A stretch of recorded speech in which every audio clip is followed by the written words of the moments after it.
This isn't your average houseplant tip video.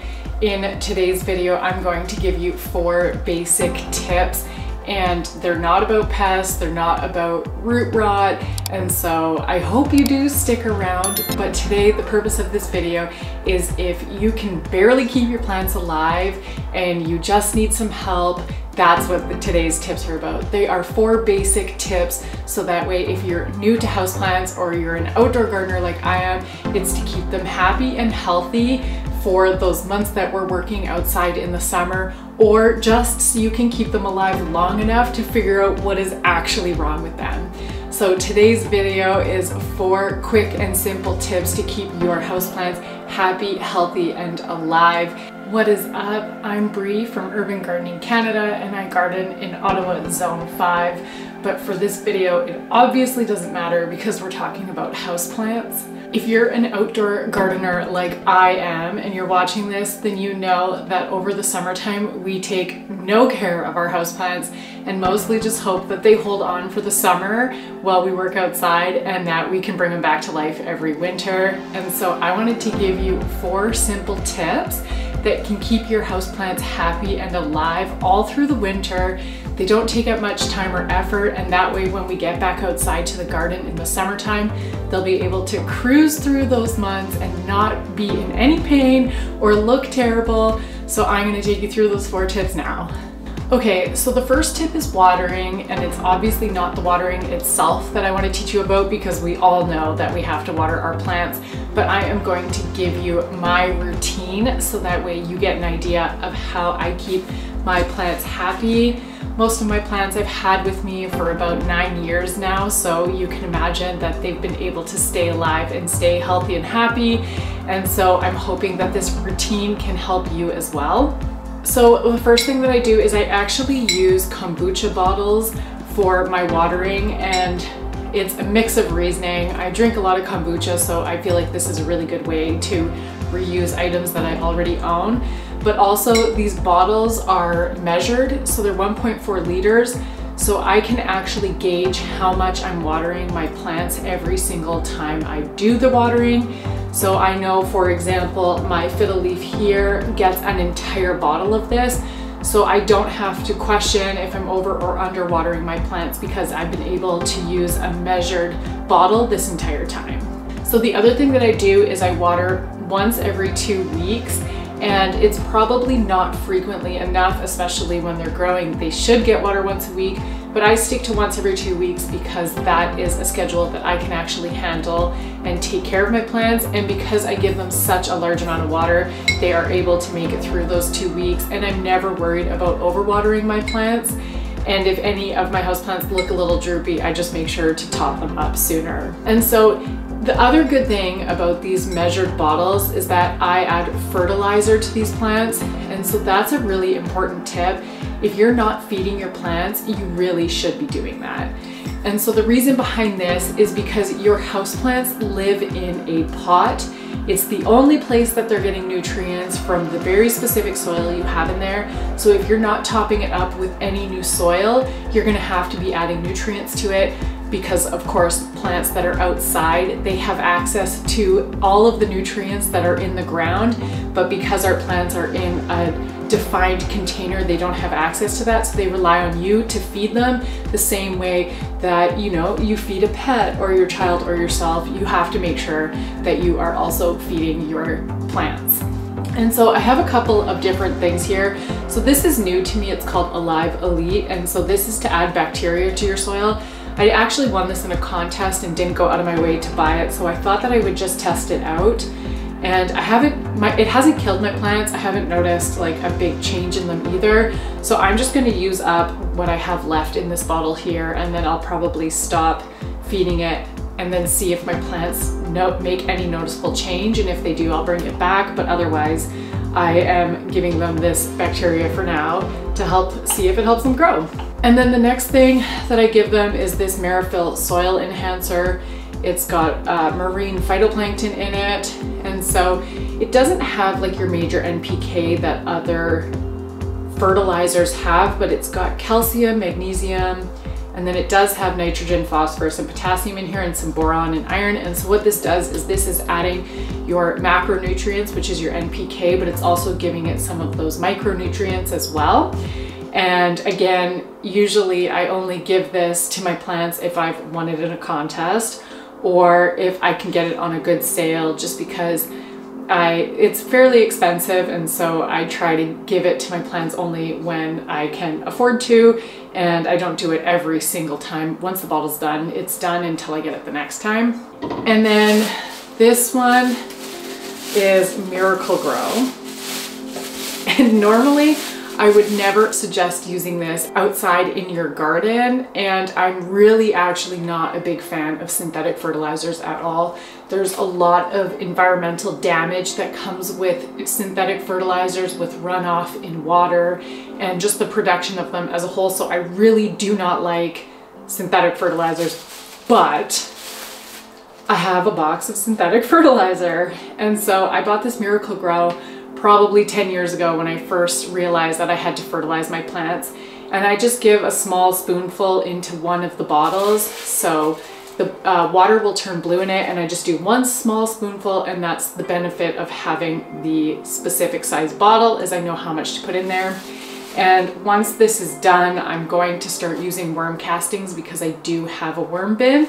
So I'm gonna start fertilizing my houseplants with that. But for now, I'm just gonna finish up this box because I already own it. And the nice thing about it is it was around $15 and it's lasted me 10 years. So it's a really cheap way to fertilize my plants. And I don't mind using this inside on my houseplants because there's not going to be any rain runoff or anything like that. They're just in their small containers. So I don't feel as bad using it inside. I'm also not eating these plants. I highly recommend looking into some more natural fertilizers that are going to do better for your plants and give them what they need, versus synthetic fertilizers generally relies on having high nitrogen in there because it builds big green leafy plants, which gives you the perception that your plants are really healthy, but that isn't necessarily true. But for now, this is what I'm using on my houseplants until I finish the box. So like I mentioned, that's what makes these really good, is that I'll have this bottle filled with all three, the nutrients, the bacteria, and the micronutrients in here, and I will be able to water my plants, and I know exactly how much they've been given and how much water they're getting, so that way in 2 weeks time I know exactly what to give them again. I do only fertilize once a month or once every 2 months. It's not every single time I water, and so on the off times when I'm not feeding them, I just give them plain water. All right, so tip number 2 is to clean the leaves on your plants. I have this really fun micro fleece glove, and so these make dusting your plants way easier. And the reason that you want to be washing the leaves of your plant is because dust is everywhere in your house, and when it settles, it'll settle on the leaves of your houseplants, and it is hindering their ability to do photosynthesis because they aren't able to take in as much sunlight as they could if their leaves are clean. So there's a couple different ways. You can actually put your houseplants into the shower or bathtub and wash them down. And it's actually a really good idea for tropicals, like a lot of the plants I have, including the fiddle leaf, because it increases the humidity and it gives them that feeling of being where they are normally grown outdoors in nature. But I also really like using these micro fleece gloves because they're super easy to use. I can easily, you know, put it on and hold it and wipe it down and not tug on my plant too much, and it'll take off any of the dust that is on there. The only thing is that if you do have a plant that has any type of spider mites or potential pests on it, if you are using the same glove across all your plants, there is a good chance that you could transfer pests over to those plants. And I really don't want you to do that because spider mites can easily kill a plant before you even know you have them because of how small they are. And so just be really careful and only use the same glove on plants that you know have no pests on them, or make sure that you wash the glove in between cleanings. So just quickly, while I'm on the topic of spider mites, that's the biggest pest that I get in my household. And so one of my tips isn't on how to get rid of pests, but I just really want to quickly touch on it, is that if you notice that you have any type of spider webs like on the branch where the leaf node is coming out, there's a good chance you have spider mites. And if you look really closely, if your infestation is bad enough, you could see tiny little white dots walking up and down those spider webs. And if you do have them, it's another reason to put them in the shower and give them a wash down. Or another option is to lay a towel out on the floor and put your plant right onto that towel. And every single day, spray the above and the below of the leaves with dish soap and water, and it will clean up the spider mites in a couple of weeks. It is a high maintenance way to get rid of them, but it actually works and has kept my plants without dying of spider mites. So I highly recommend doing that.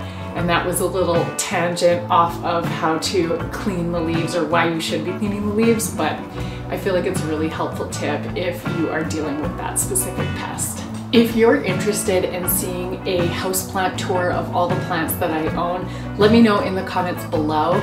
Most of my plants have been with me for almost 9 years since I first got into houseplants.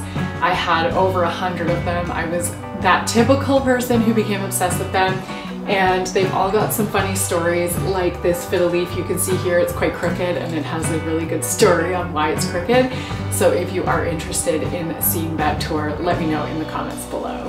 I also just wanted to let you know about my newsletter. If you were interested in signing up for it, I give away some interesting pieces of advice every single time. They have a specific theme or topic to them. I've talked about specific plants that are really good for the fall that are still blooming. And this most recent newsletter I sent out was all about chickadees, to let you get to know your winter neighbor really well. There's so many interesting facts about them. And I am going to do a topic on houseplants at some point, so if this is something that interests you, I'm going to put it in the link below so that way you can sign up for it, and I can't wait to see you on my newsletter. So tip number 3 is to prune your plants. And I have my handy dandy pruners here. These ones are specifically from Mossify, which is a really great company for houseplants. And they are quite nice and have a nice wood handle on them. And I left them outside for a few days and they haven't rusted compared to all of the other clippers that I have. And so your plants are going to need to be pruned regularly. If you have a leaf that is yellow, brown, or dying on your plant, don't feel guilty like you're not a good plant parent. It's very common for leaves to fall off of a plant even out in nature. And so what you want to do is keep on top of pruning any of your plants. And really the main purpose that you want to prune them for is so that A, your plant's not giving any attention to a leaf that is dying and it can put its energy into the rest of your plant, and also it just makes your plants look better. And especially if you're having guests coming over and you're worried they think you're a terrible plant parent, just cut off all of those dying leaves and you're going to have beautiful green lush plants. And so it really is just to help keep it maintained and looking good, as if you're giving yourself a haircut, same kind of concept. And so it doesn't take much time to just clean up the dead leaves and prune it back and make it look healthy again. And it will look like you didn't neglect it all summer long while you were outside adventuring or gardening. And so your final tip is to move your plants into a place where they're going to get better light.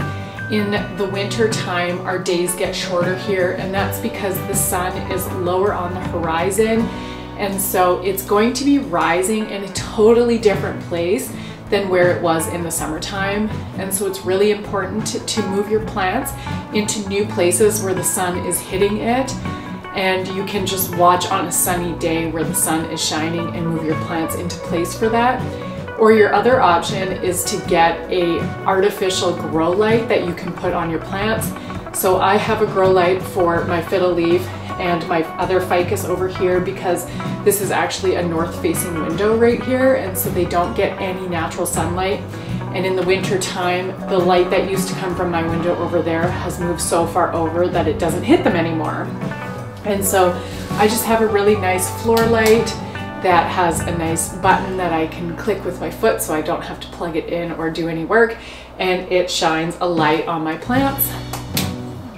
You can put them on a timer if you want to, so that way they can turn off and on in order to take that responsibility off of you. But this one for me is quite simple, to just come and press the pedal on it.